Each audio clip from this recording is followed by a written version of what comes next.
There are certain issues that people on the left and the right in American politics will never discuss. And the reason they won't discuss them is because they agree mutually.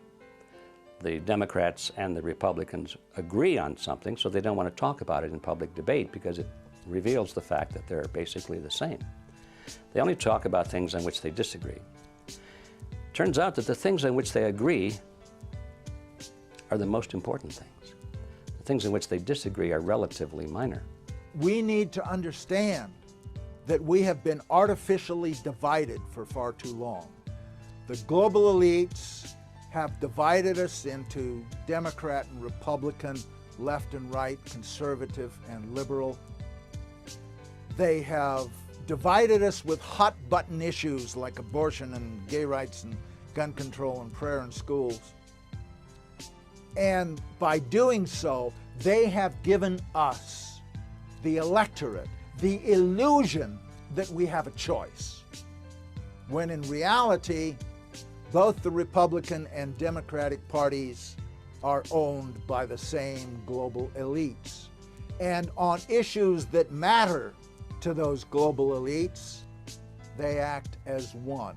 By the time you go to the polls and you put your pencil mark on the paper or punch the lever, whatever you do, the decisions are already made. The candidates have already been selected. And the work goes on there, is who selects the candidates that the people vote for? Who frames the issues that the people vote for? Voting is nothing. It's all done before that stage. This left-right paradigm is a political ploy. It works very well for those who know what they're doing. We find that the Republican Party and the Democrat Party both are pretty much in the hands of a relatively small group of people with a membership of about 4,000. It's called the Council on Foreign Relations. These are the people that are really pulling the strings in both the Republican and the Democrat Party. We get a lot of advice from the council, so this will mean I won't have as far to go to be told what we should be doing and how we should think about the future. People like Hillary Clinton know, even at that elevated position, Hillary Clinton, you'd say, was one of the big movers and shakers. Compared to the Council on Foreign Relations, she's not. She's a small fish. And she knows that she's got to get the approval of the CFR. I had a friend, Nick Rockefeller, okay, who was one of the Rockefeller family. The ultimate goal that these people have in mind is to create a one world government. And this is given me straight from Rockefeller himself. This is what they want to accomplish. Not just any world government, but a world government based on the model of collectivism. In other words, big, powerful, centralized world government. If it were a world government based on the principles of freedom and freedom of choice, freedom of culture, low intervention, if no intervention in the lives of normal human beings, it might be a wonderful thing, but that's not the kind of world government the left and the right have in mind. They're talking about total world government with all major decisions being made at the top and people at the bottom being peasants, basically, in a high-tech feudalism. In a brief video introduced by the United Nations Secretary General Boutros Boutros-Ghali and containing some exceptional footage, the connection between the United Nations, New York City, and the Rockefeller Foundation is clearly drawn. The future of this country and the lives of our children and our children's children are interwoven with the success of the United Nations. In it lies the hope of the people of the world. My father considers it a privilege to have had a part in the development of its permanent home. I'm glad to hand you, Mr. Lee, my father's check. Thank you, Mr. Rockefeller. For every single department of government you have on a federal, local, county, state, provincial level, the United Nations had an equivalent department to deal with everything. It was already set up, in fact, to be global government. H.G. Wells said at the League of Nations, which was the embryo for the United Nations, he said, this is the nucleus of the world governments, when eventually all laws will come from there, be passed and signed into law by treaty of all the member countries. Eventually, we won't even have to go through the farce, and that's what it is, of voting in parties or candidates, because in the latter part of the 20th century and now into the 21st century, we're being trained, rather obviously, to simply accept rule by experts, rule by scientists, rule by professionals, and that's what they mean when they call governance. 2009 is also the first year of global governance, with the establishment of the G20 in the middle of the financial crisis. The climate conference in Copenhagen is another step towards the global management of our planet. By order of the CA Minister Chief of Police, I hereby declare this to be an unlawful assembly. If people would just engage a few more brain cells, open the eyes and look, they will see the scale of fascism, no other word for it, that we are being subjected to today. I remember we had an FBI consultant on the picture telling me that they can use your ADT security box microphone to get your stuff that's going on in your house, or OnStar, they could shut your car down. And he told me that 1 in 5 phone calls that you make are recorded and logged. And I laughed at him, and then he played back a phone conversation I'd had 2 years prior to joining the picture, the FBI consultant. And it was like one of those phone calls, it was like, you know, what are you wearing type of things. Really? Yeah, so it was mad weird. Wait, so you mean they had a record of you from 2 years prior to me joining the picture. Even being associated with the movie? With the movie. Well, that seems creepy. It's extremely creepy. Tim, is there any way, now obviously it was a voicemail, they could try to get the phone companies to give that up at this point, but if it's not a voicemail, it's just a conversation. There's no way they actually can find out what happened, right? Unless she tells them.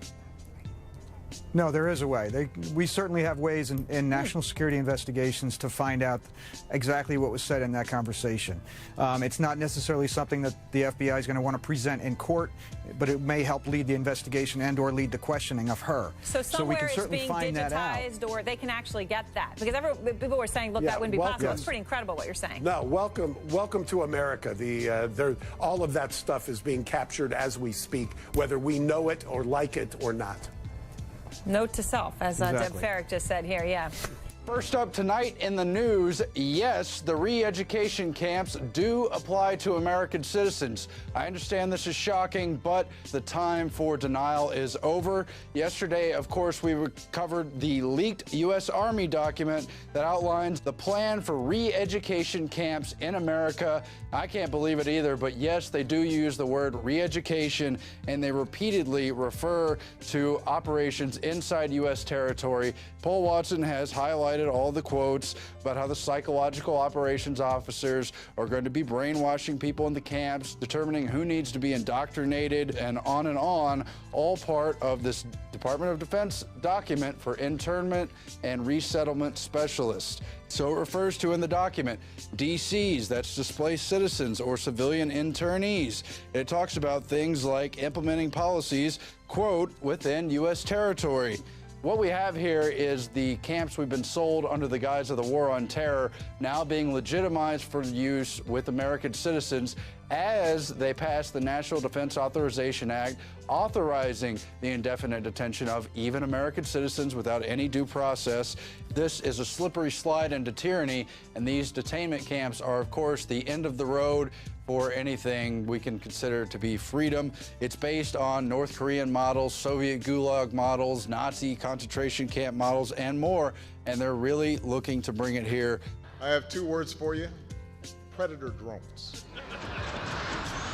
You will never see it coming. All collectivist systems eventually deteriorate into a police state because it's the only way you can hold it together.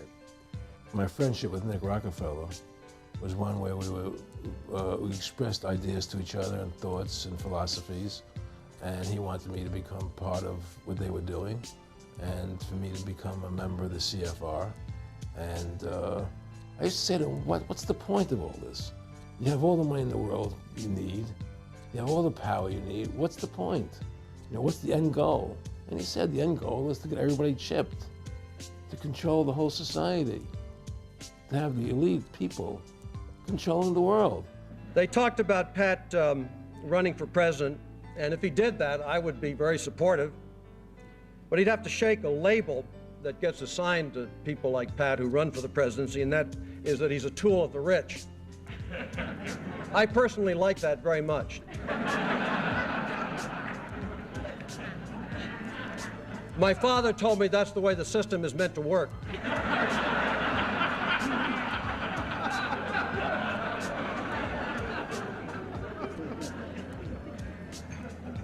You know, I think Pat's coming quickly. Soon, I think he's going to be in a position for the Trilateral Commission. And if he shows promise beyond that, there's Bilderberg. World control, Pat. Settle for nothing else. At the top of this conspiracy are a handful of ultra-wealthy multi-billionaires in the world. Some of them have been conspiring for more than a century. Their tools are the Council on Foreign Relations, the Bilderbergers, the Trilateral Commission, and they have tools in other countries as well. Now, they've taken over our government, both Republicans and Democrats. There's no difference anymore between the two parties. They control both parties. It doesn't matter to them which one wins, because who's ever running for president will be someone they anoint. And the fact of the matter happens to be that you can't win an election unless you have enough money to win. They make sure who gets the money. And they've even written about it. There's a fellow by the name of Carroll Quigley, and he wrote several books about this group of people and their origins and their roots coming from Europe and England in particular. And he comes to a very interesting point in one of his books where he says, okay, this is the way the real world is. He said, how is it that we collectivists, we elitists, how can we rule the world when at the same time we want to let the average person think that they're living in a, quote, democracy? And he answers the question brilliantly. He said, it's very simple. You've got to have two major political parties, and they'll both have the same major goals, the same basic fundamental principles, and they'll argue with each other on the surface with slogans and leadership and style and all of that sort of thing. He said, but we will control them both. There's the strategy. There's the whole scam behind this left-right paradigm. When you understand this history and this reality, you look at it and you say, well, yes, we've got a left wing and a right wing, but they're just opposite wings of the same ugly bird. And we have our cheerleaders, you know, the news commentators and the talk show hosts on the left and on the right, and they frame the debate. They won't let the American people debate the real issues. They won't let them even think about the real issues, which are we going to keep American sovereignty or not? Are we going to let the Federal Reserve System, which is a banking cartel, continue to run our government or not? They won't let us talk about those things. Ron Paul, what's your perspective on how the media has been ignoring him and demonizing him? It's fascinating. I must say, the more I listen to and the more I read what Ron Paul has to say, the more fascinated and the more respect I have for this guy, because this guy's got courage. He understands that people want to be set free from big government, and he's not, you know, he's not scared of taking on any issue at all. And you know, I watch him. There was one of the primaries the other day where Ron Paul got 27%, an amazing figure, and yet the BBC virtually refuse to even admit the fact that he's actually contesting the race. And I understand that many conventional parts of the US media have been the same. And by the way, this pretending Ron Paul doesn't exist for some reason has been going on for weeks. A new Gallup survey showing Rick Perry running second to Mitt Romney, knocking down Iowa favorite Michelle Bachmann to fourth. Behind who? Fourth behind who? How did Libertarian Ron Paul become the 13th floor in a hotel? And it's kind of, you get a Ron Paul figure that comes along and challenges basic assumptions. And perhaps, to some extent, I've tried to do some of the same things over on this side of the Atlantic. And it's like a media blackout.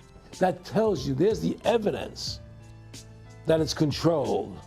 The owners of this country are the voters of this country. You're wrong about that, my friend. Aren't the owners of this country the voters in this country who elected George Bush? No, they're not. Listen, politics, these elections are a charade. It is a charade. Oh, okay. They are meant to... Well, I'll tell you, listen, just listen for a minute. Learn a little something.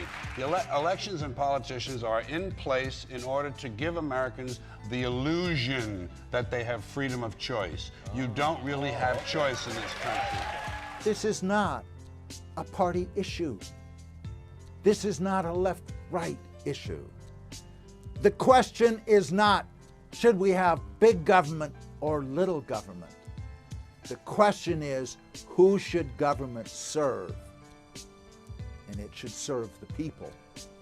And it hasn't been doing it, and it still isn't doing it. And changing from Republican to Democrat or Democrat to Republican is not going to change that.